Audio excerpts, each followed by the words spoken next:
Welcome to Kenton's videos. Enjoy the video. You begin by narrowing the target immediately. Decide whether you want a specific panda drawing file, an artist's piece, or any panda illustration. Once done, search the obvious storage first: local folders, cloud drives, and the primary social platform where it was posted. Make sure to note identifiers like exact tags, date range, dominant colors, and canvas size. These let you filter results quickly. If you have a fragment, use keywords and color descriptors to shorten your list to 3-5 candidates. Once you have candidates, move into advanced tactics.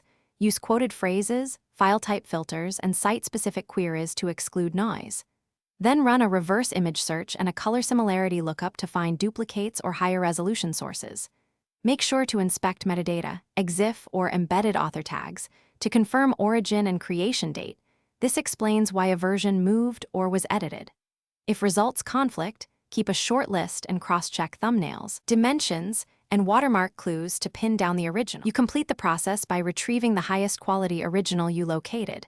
Download it or request it from the owner using the exact ID or URL you saved.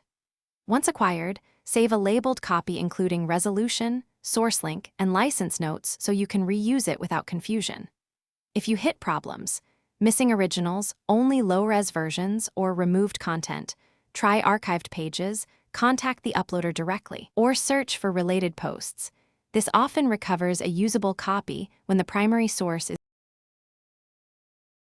Thanks for watching. Consider subscribing if we helped you.